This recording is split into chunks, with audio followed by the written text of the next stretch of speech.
네, 대통령직 인수위원회가 시급하게 할 일은 청와대와 내각을 이끌어갈 인물을 고르는 거죠. 정권의 성패를 좌우할 인사, 어떻게 해야 할지 최고의 인사 전문가한테 들어보겠습니다. 삼성에서 37년간 인사 조직의 최일선을 지휘했죠. 박근혜 정부 시절에는 초대 인사혁신처장으로 공직사회의 혁신을 이끌어냈습니다. 이근면 처장 모셨습니다. 처장님 어서 오십시오. 예, 반갑습니다. 오랜만입니다. 자, 지금 대통령직 인수위원회 구성부터 5년의 인사, 과연 윤석열 대통령 잘할 건지 정말 국민들이 무척 궁금해하고 있습니다. 인사혁신처장으로서 박근혜 정부 시절이잖아요. 대통령 인사를 옆에서 도와주시고 기획을 하셨는데 박근혜 정부 시절을 좀 돌아가서 네네. 뭐 좀 기억나는 에피소드랄까 인사 관련해서 뭐 좀 그런 게 하나 좀 소개시킬 게 있습니까? 뭐 신임 당선자께서 충분히 잘해야만 됩니다. 잘할 거라고 모든 국민들이 기대하고 있습니다. 예. 박근혜 정부 시절에 보면 이런 말을 대통령이 한 적이 있습니다. 네. 총리 낙마가 연이어 있었을 때 예. 높아진 검증 기준을 통과할 사람을 찾기 어렵습니다. 이렇게 직접 설명을 한 적이 있습니다. 높은 기준을 찾기 통과할 사람을 찾기 어렵다. 예. 예. 사실 넓게 찾으면 된다고들 하지만 예. 저도 들어가 보니 그렇게 쉽지 않았습니다. 예, 그렇게 쉽지 않습니다. 심지어 어떤 경우에는 뭐 저도 전원입니다만 20여 명의 총리 후보를 접촉해봤지만 예. 응하는 사람이 없었다는 문제도 있습니다. 실제 국가 DB를 제가 들어가서 봤습니다. 인재 DB라고. 예. 그래갖고 굉장히 많은 인력 풀을 만들어서 두고 왔는데 예. 이것이 잘 운영될까 걱정스럽게 또 합니다. DB는 잘 있는데 제대로 운영이 잘 될까? 운영될까? 예. 각 정부마다 예. 그러한 정보의 자료를 지속적으로 이렇게 업데이트해 나가면 좋겠는데 네. 이게 정권마다 좀 단절되는 거 이것이 앞으로도 우려스럽습니다. 네, 그렇군요. 그러면 민간에서도 지금 오랫동안 인사를 하셨고 예. 또 정부 인사혁신처도 이끌으셨는데 민간과 정부 인사 뭐 차이랄까 좀 구분이 확실히 좀 차이점이 좀 있습니다. 예. 민간은 이미 글로벌화되고요. 전문화되었습니다. 인사라는 게. 그런데 이제 정부의 인사는 아직도 예. 시스템적으로는 80년대에 머무르고 있다. 이 발전이 굉장히 더디다라고 평가할 수 있겠고요. 예. 인재 경영이라는 것을 결국 국가 차원에서 해야 되는데 예. 국가 실력이나 정부의 경쟁력에 대해서 의문시 되게 합니다. 지금 2000년대 100조, 지금 600조, 이제 곧 800조의 나라 국가 사이즈입니다. 살림이죠. 예, 나라 그렇습니다. 예산이. 예. 그걸 담을 그릇, 그런 것들이 필요하겠죠. 네. 그래서 그 차이, 그러니까 기업은 세계 인류를 꿈꾸는데 과연 예. 정부는 세계 인류를 꿈꾸는가? 네. 이런 차이가 인사 업무의 전문성의 차이를 갖게 만들었다고 봅니다. 그렇군요. 기업은 세계 인류를 꿈꾸는데 과연 정부는 인사에서 세계 인류를 꿈꾸는가? 이 어떤 삼성그룹 그 이건희 회장의 또 얘기가 생각이 나네요. 기업은 몇 등이고 정치는 뭐 꼴찌고 이런 말씀 생각이 납니다. 인사혁신처장으로서 조금 다시 인사를 이렇게 하게 되면 이렇게 잘할 수 있었을 텐데 하는 그 어떤 아쉬운 점 같은 거 좀 있으시죠? 다시는 어렵겠습니다만 아쉬운 점은요. 예. 기업에도 기업 이념이 있습니다. 그럼 우리 공직에는 공직 가치라는 건 어떨까? 공직에 대해서 공직에 진입하시는 분들이 어떤 생각을 갖고 있을까? 이게 굉장히 참 궁금합니다.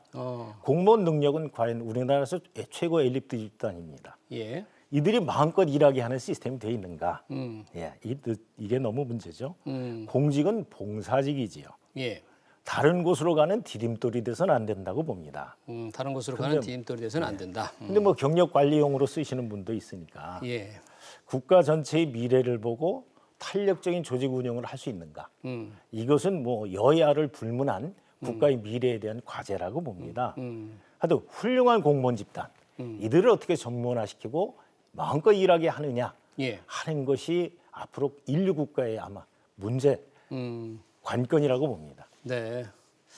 아까 이제 사람을 찾기 어려웠다 그러는데 찾기 어렵다는 것은 뭐 원하지 않는 모시고 싶어도 하지 않겠다는 분들이 많았지 않습니까? 그렇죠. 예. 인사청문회를 통과하는 게 굉장히 이제 어렵기도 하고 그 청문회 자체 하는 거를 굉장히 부담스럽게 생각하는 분들도 있기도 예, 하는데 맞습니다. 그 통과하지 못하는 비율이 더 계속 갈수록 올라왔습니까?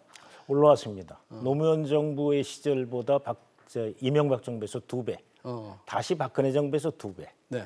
지금은 뭐 그 세 정부를 다 합친 것보다 더 높다고 하는 것이 문재인 정부의 문제라고들 얘기들 하죠. 예. 근데 이건 이제 문재인 대통령께서도 얘기하신 게 있어요. 예. 처음에 취임하실 때 이렇게 얘기를 하셨죠. 전 국민을 대상으로 하겠다. 그다음에 상고 초료를 하겠다. 네. 예.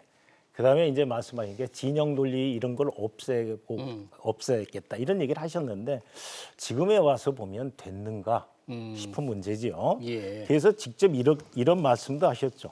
직접 하신 말씀 중에는 본인이 이 인사청문회를 거쳐서 안 된 사람이 어떻게 생각하십니까 하니까 그들이 결코 청와대의 검증 실패라고 보지 않는다. 이게 4주년 때 말씀하신 겁니다. 청와대 실패로 보지 않는다. 네. 그 말 뜻은 그만큼 이제 그 험집 잡기 이런 것이 많은 청문회 제도의 문제점을 이제 단적으로 얘기하는 거죠. 쉽게 얘기하면 박근혜 대통령이나 문재인 대통령이나 전부 다 이 인사의 실패는 실제는 청문회 제도에도 상당히 문제가 있습니다. 지금 청문회 제도 20년을 해왔으면 이제는 고칠 때가 됐죠. 물론 사람은 어느 날 급조되는 건 아닙니다. 그래서 그 문제가 청문회 제도의 고치느냐 안 고치느냐가 이번에 여야 협치의 하나의 또 바로미터가 될 수도 있습니다. 청문회를 고치려면 사실 그것도 많은 협의가 필요할 텐데 바로 시간적으로 가능할지는 모르겠습니다. 자, 말씀하신 대로 문재인 정부 좀 아쉬운 점이 많았는데 인사 실패를 지적하는 사례들이 좀 많이 있잖아요. 그 어떤 사례를 들 수 있을까요? 대표적 사례가 조국 사태죠. 오늘 여러 가지 문제가 이 조국 사태를 기반으로 합니다. 그때 이제 5대 원칙이니 7대 원칙인데 이런 문제를 만들어내고 시작을 했는데 실제로 굉장히 이게 쉽지 않았던 겁니다. 오히려 논문 표절은 교육부 장관이 안 되고 병역 면탈은 국방부 장관은 안 되고 부동산 투기는 국토부 장관은 안 된다. 이런 식으로 정리를 했었으면 이 문제가 그렇게 쉽게 갈 수도 있었을 겁니다. 기업은 사람에 대해서 시계열 관리를 합니다. 정부는 뭐 공무원 외에는 이렇게 시계열 관리를 할 수가 없는 게 현실입니다. 그렇다면 잘하는 것이 능력입니다. 결점주의 인사는 모두에게 피해를 주지요. 그래서 기본적 도덕성을 따지는 문제가 다시 한번 시대별로 점검되어야 된다고 봅니다. 그래서 이것이 정의당의 데스노트라는 것이 있었습니다. 그렇죠. 이거는 사실 정치에서 보면 회화된 거죠. 이런 일이 없어야 되죠. 그래서 불통 인사라는 말을 듣는 것 이것이 여야가 바뀔 때마다 서로 얘기를 합니다. 이젠 합의하실 때가 된 거 아닌가 싶습니다. 네. 사실 이 청와대가 뭔가 이 소통을 많이 하고 인사의 검증, 내각의 인사의 검증을 좀 제대로 하면 좋은데 그러지 못한 측면이 역대 정부에 좀 많이 세워서 문제가 생긴 측면도 있죠. 그렇습니다. 그러면 이제 윤석열 당선인이 이제 인수위원회를 구성을 지금 막 앞두고 있는데요. 자, 대통령으로도 인사를 이제 사실상 시작을 한 셈입니다. 머릿속으로 이제 인사를 시작하고 있지 않습니까? 그러면 인사할 때 가장 중요하다. 고려해야 될 점 뭐 기준 첫 번째라든지 뭐 어떤 확실한 이건 확실히 지켜야 된다라든지 이런 걸 좀 말씀해 주시죠. 대통령이 뭐 직접 모든 사안을 챙길 수 있다. 이거는 물리적으로 불가능한 일입니다. 중장기적 과제인 경우 특정 정권이 너무 쉽게 바꾸는 문제 이것도 되는 것이 아니지요. 그래서 내각 구성은 국가대표를 선발할 수 있는 것 이것이 관건입니다. 국가대표로 선발해라. 네 편 내 편이 아닌 일하는 나라 이렇게 만들어 볼 수 없을까? 전과 다른 정부, 전과 다른 정권, 전과 다른 대한민국은 뭐 이렇게 출발해야 되지 않을까 싶습니다. 특히 법과 원칙에 철저하신 분이니까 또 작은 청와대를 얘기했습니다. 작은 청와대를 얘기하는 것은 내각의 권한을 충분히 줘야 되는 거죠. 그럼 책임 장관 제도, 책임 공무원 제도 이렇게 확대해서 각각의 역할을 다 할 수 있는 것 이것이 좋은 정부의 모습입니다. 이 부분을 제일 먼저 생각해 보면 어떨까 싶습니다. 물론 뭐 뭐 공신 문제 이건 뭐 좀 이따 다시 한번 말씀을 드리겠습니다만 공신들의 문제. 예, 깊은 생각이 필요한 그런 관점이라고 봅니다. 그러면 이제 성공한 대통령 되기 위한 그런 어떤 원칙을 말씀해 주셨는데 그러기 위해서는 인사는 어떤 기준을 갖고 어떻게 이루어져야 어떻게 해야 됩니까? 사실 인사는 조직을 먼저 정해야 됩니다. 조직. 예. 근데 지금 현재 물리적으로 조직을 정할 수는 없고 그렇죠. 또 조직 문제에 대해서는 여러 가지 논란의 여지가 있기 때문에 네. 지금 당장 하기는 어렵을 겁니다. 지금 당장은 예. 일단 있는 것으로 출발하되 장관이 몇 명인지 부처가 몇 명인지 네. 이게 국가의 사이즈에 의해서 달라질 수 있는 겁니다. 전문화된 거죠. 예. 그래서 이것을 생각하지 말고 정부의 일하는 역량으로 예. 중기적 개편을 하면 좋겠다고 생각하고요. 네. 그래서 일단 운영하고 그 다음에 무슨 여성가족부의 문제 이걸 하기 위해서 얼마나 많은 문제가 또 거치겠습니까? 여성가족부 폐지 예. 논란에 따라서 이것도 네. 어려울 거고요. 예. 보건복지부 지금 코로나 이후에 보건복지 기능이 과연 같은 부처여야 되느냐 하는 문제도 여러 가지가 있습니다. 보건과 복지가 예. 같은 부처야 되느냐. 고용과 노동이 같은 거냐. 사실 고용은 산업이 유발하지요. 네. 이런 관점을 한번 종합적으로 보고 예. 부총리가 몇 명이면 어떻습니까? 일하는 내각을 먼저 생각한다면 예. 조금 중기적으로 조직 개편을 해나가는 것이 어떨까 싶은 생각이고요. 조직 개편을 중기적으로 해야 된다. 네. 원래 그런 논란이 있는 거는 초기 하지 못하면 또 하기 어려운 측면도 있다. 이제 이런 평가도 있는데. 그렇게 되면 이제 처음부터 예. 어렵겠죠. 지금 이제 첫 번째가 얘기한 것이 통합을 얘기했기 때문에 그렇죠. 또 협치를 얘기했기 때문에 예. 처음에는 통합과 협치에 방점을 두는 것이 네. 오히려 인사를 잘 해나가는 방식이 아닐까 생각합니다. 네. 물론 내각 인사, 공공기관 인사, 예. 공무원 인사는 각각이 다른 점이 있습니다. 어떻게 다릅니까? 내각은 통상적으로 색깔을 정해야 될 것 같습니다. 내각 인사는 색깔. 예, 지금 초기 일기는 어떤 색깔을 가질 거고 통상 총리가 3번쯤 갈리는 것이 역대 정부의 문제였지 관행이었었죠. 5년간 총리가 한 3명 정도. 그렇습니다. 네. 그래서 뭐 우스갯소리에서 막 총리 3명 명단은 있어야 대선에 나가는 거 아니냐. 이런 대통령 머릿속에 예, 3명 그렇습니다. 정도는 가지고 있어야 된다. 그렇다면 예. 대개 3번의 각각의 역할이 다를 겁니다. 예. 그래서 우리는 지금 셋오브 캐비넷 같은 제도를 안 썼지요. 그렇죠. 예, 그래서 그런 걸 감안한 인사가 됐으면 좋겠고요. 공직 인사에는 약 대통령의 관여가 될 수 있는 게 9,000개가 된다고 얘기를 하죠. 공직이라면 예. 공공기관을 포함해서 한 그렇습니다. 9,000개의 자리를 대통령이 그러면은 가지고 있다. 과연 이 임기 내에 예. 이걸 어떻게 운영할 것이냐, 낙하산이나 이런 문제를 또다시 계속할 것인가. 그럼 그 정부나 같다는 얘기를 듣게 되겠죠. 네. 그래서 능력과 법의 문제이죠. 예. 그래서 기여자와 능력자를 구분하는 역량 또한 공직 인사에서는 필요하고요. 예. 나머지 공무원 인사는요. 네. 일 잘하는 공무원을 하게 해주려면 그들이 마음 놓게 해야 되죠. 아니 장관이 지시한 것 갖고서 법적 책임을 져야 된다면 어느 공무원이 일을 할 수 있습니까? 요즘 그 책임 문제를 두려워해서 일을 제대로 하지 않는 풍습이 좀 있습니다. 그러니까 복지부동을 지나서 뭐 녹음한다는 소문까지 네. 있으니까 공무원이 일 잘하게 만드는 것 이건 110만 명을 어떻게 열심히 해서 국가를 경쟁력 있게 만드냐는 관건입니다. 이거 소리에서는 절대로 안 됩니다. 예.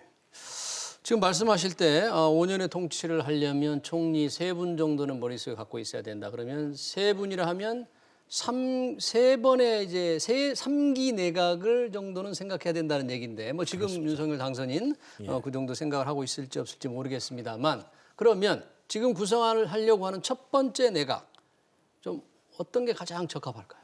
이번 투표 결과가 참 미묘하다는 얘기를 많이들 하십니다. 예.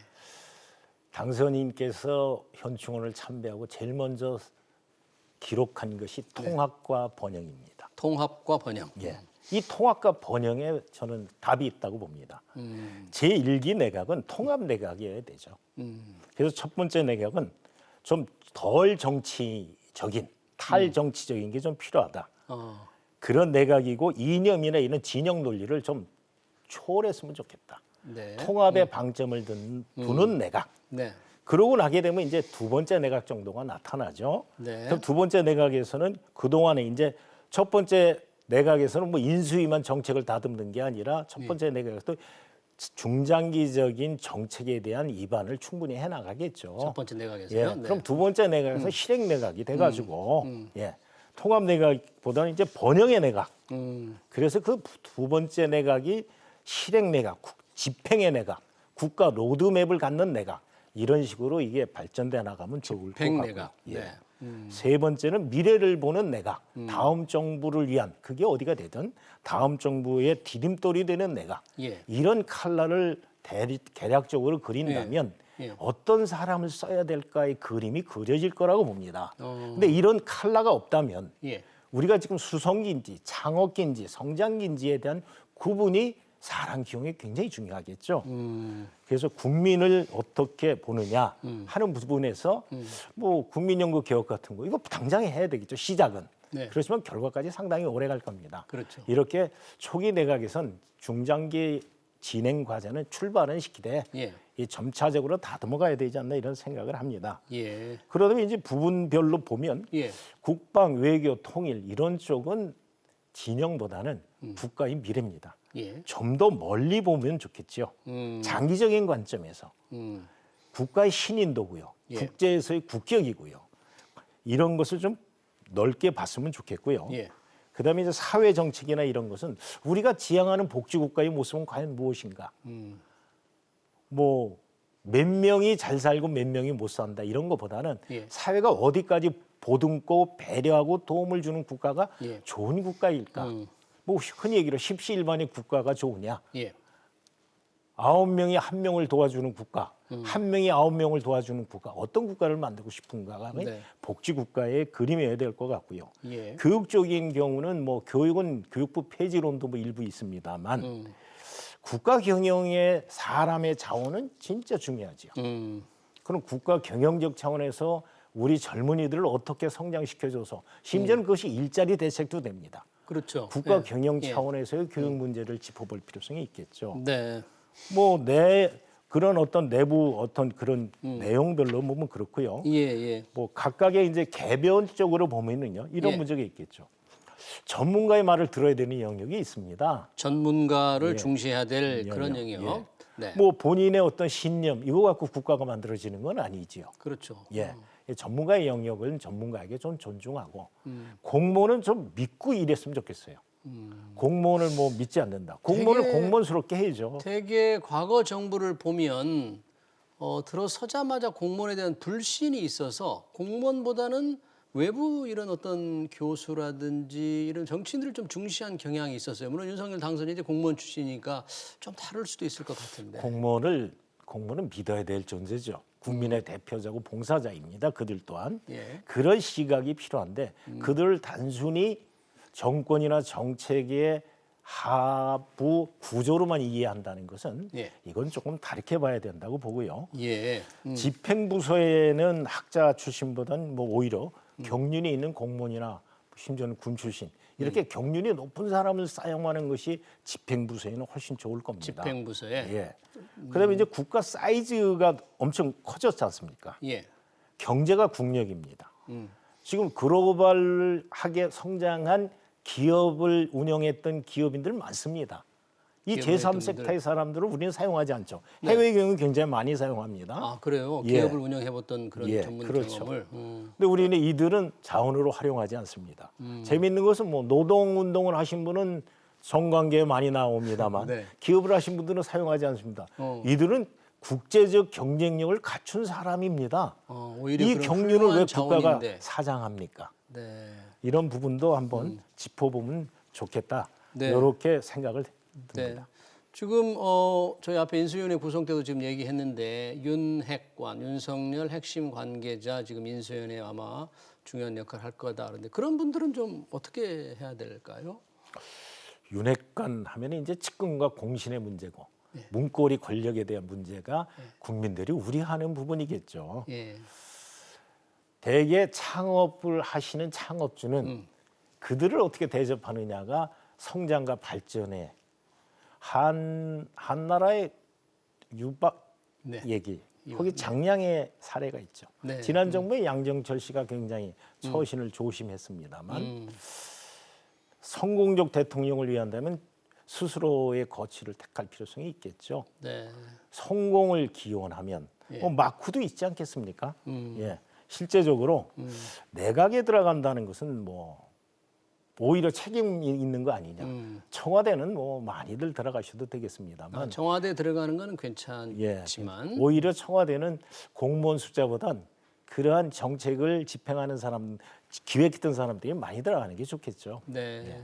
그러나 윤핵관이 핵심 측근들이 내각에 들어가서 일하는 건 좀 바람직하지 않다. 그거는 저 바람직하지 않다고 봅니다. 예를 들자면 예. 아까 그 청문회 문제를 어떻게 통과할까 문제가 처음부터 쟁점이 돼서는 곤란합니다. 오죽하면 문재인 정부에서는 총리 3명이 다 국시 출신입니다. 이건 정문회 때문에 문제됩니다. 네. 이 문제가 과연 첫 번째 어떻게 시끄럽게 여야의 협치가 아닌 모습을 보일까? 이것도 국민들의 관심사겠죠. 예. 어떤 모습을 보여야 될까요?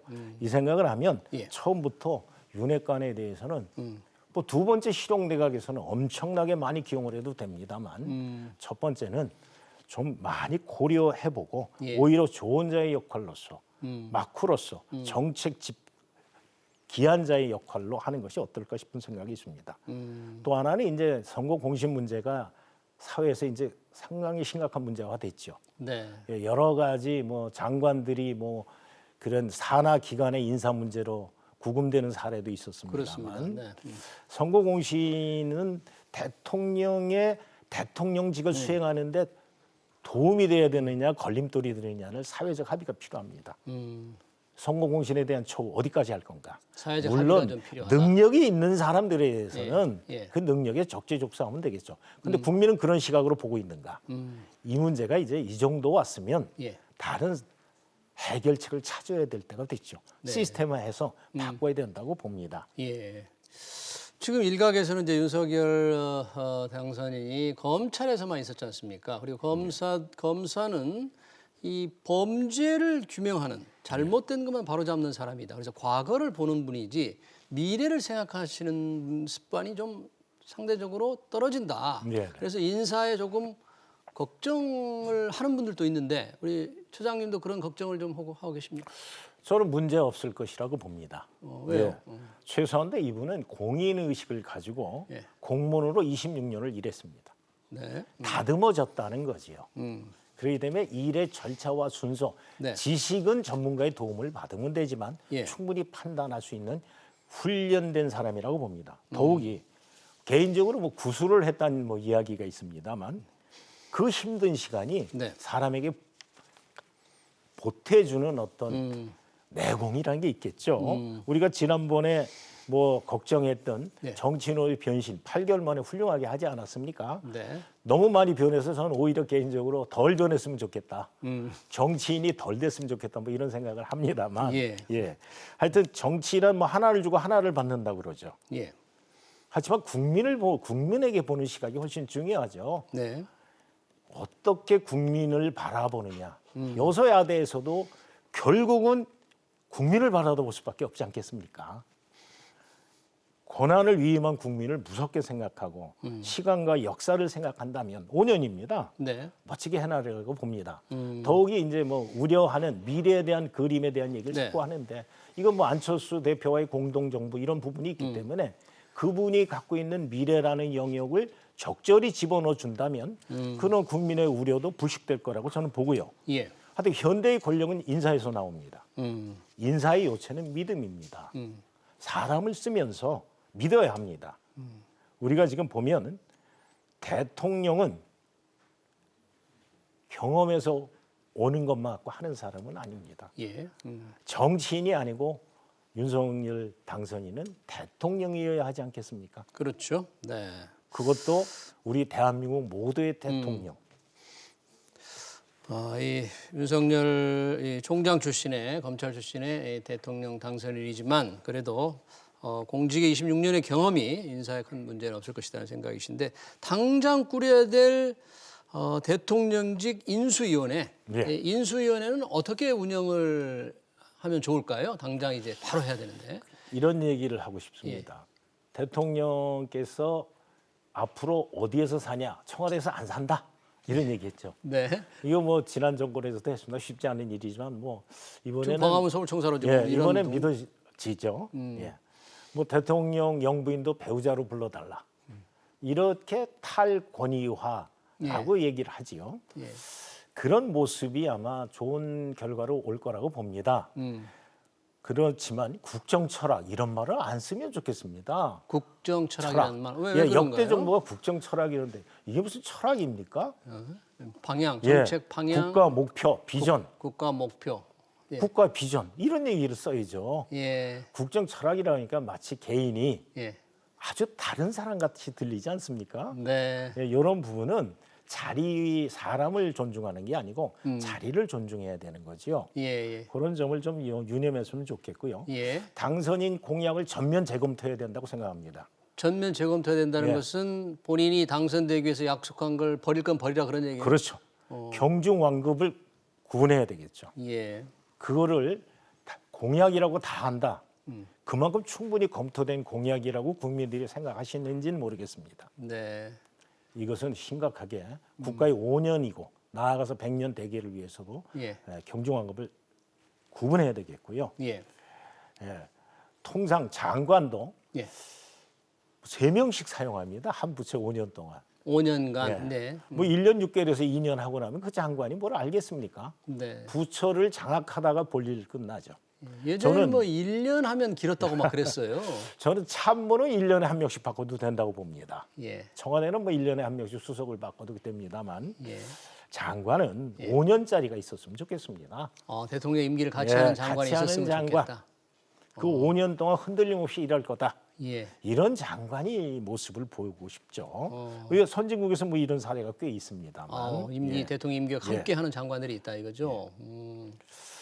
또한 예. 어떤 그 역량이 어떤가 집중적으로 역량 중심의 내각 예. 너무 정무적으로 하지 않았으면 좋겠습니다. 네. 내각과 정치는 좀 구분이 돼야 되지 않겠습니까? 상권 분립인데. 그래서 지금은 거의 뭐 정치가 행정을 뭐 거의 지배하다시피 하다 이런 우려들도 많습니다. 그렇다면 행정은 행정, 네. 정치가 정책에는 영향을 많이 미치죠. 예. 그래서 저는 정책 부서에는 뭐 정치인들 또는 그런 관여가 굉장히 필요하다고 생각합니다만 네. 집행 부서에 과연 필요하겠습니까 정치인들이? 예. 저는 좀 그런 생각이 들고요. 예. 그래서 장관 휘하의 정치적 문제를 다루는 역량 이건 뭐 다르게 좀 봐주면 좋겠고요. 예. 정무직이라기보다 행정체 최고 책임자가 장관인 것이 맞지 않는가 이런 생각을 합니다. 예. 너무 정무적으로 판단한다는 그건 청와대에서 해주면 좋겠고요. 정무적인 판단은 청와대에서 해달라. 예. 그런 다음에 이제 국민 입장에서 한번 보죠. 예. 실행부서가 과연 정권이 바뀌어서 바뀝니까? 동장이 바뀌나요? 그렇죠. 정권 교체 관계 그러니까 없다 이거죠. 서비스적인 대국민 서비스는 예. 이거는 정권과 무관합니다. 사실은. 네. 이런 영역은 좀 안정성 위주로 효율성 위주로 운영해주면 좋겠고요. 예. 정책 부서는 좀 그런 어느 정권 차원에서 자꾸 변화하면 좋겠고요. 예. 국가의 사랑과 돈 음. 이거는 진짜 국가의 100년 대계죠. 예. 사랑과 돈에 대해서는 긴 호흡을 봤으면 좋겠습니다. 사랑과 돈은 대통령이 직접 관장할 의사가 있어야 됩니다. 네. 그래서 국가 예산, 국가의 빚 이런 것들 다음 세대를 위한 일 이런 것들이 대통령이 관심을 가졌으면 좋겠고요. 예. 사랑과 국가적으로 다음 세대를 위한 사람 양성 이런 것 대통령께서 관심을 가졌으면 좋겠습니다. 네. 이 두 가지 문제가 하여튼 정책부서와 집행부서 이런 것들에 대한 깊은 고려가 이번 정권에서는 국민의 정권이 됐으면 좋겠습니다. 네. 인사혁신처의 역할이 상당히 많은 일을 하고 있는데 혹시 인사혁신처 제대로 된 인사를 위해서 인사혁신처의 기능이 좀 달라져야 된다거나 좀 바뀌어야 된다 그런 건 혹시 없을까요? 뭐 대부분 인사와 조직은 동전의 양면입니다. 예. 근데 우리는 그걸 이상하게 많이 갈라놨어요, 정부가. 균형과 견제라는 얘기를 하고 있습니다만 그건 그냥 스트래티지입니다. 전략입니다. 예. 예. 어떠한 조직을 갖고 어떻게 사람을 운영하는 것은 같이 가야 됩니다.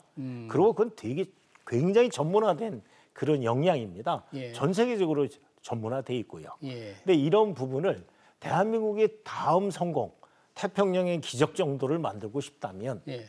이 역량을 잘 활용하실 필요성이 있습니다. 예. 기업의 우리나라 기업의 모든 성공은 인재 경영이라고 얘기합니다. 네. 국가적 인재 경영 깊이 한번 생각해봐야 되지 않을까요? 네, 국가적인 인재 경영에 대해서 네. 상대적으로 기업에 비해서 행정부, 정부는 그런 부분을 좀 소홀히 다뤄온 측면이 많이 있는 거죠. 지금은 그냥 뭐 서무 기능이죠. 서무 기능 정도. 네, 알겠습니다. 대통령 당선자가 인사혁신처의 그런 새로운 기능을 좀 인식을 제대로 했으면 좋겠습니다. 대통령 인사에 관해서 여기서 마치겠습니다. 지금까지 이근면 초대 인사혁신처장이었습니다. 고맙습니다. 예, 감사합니다.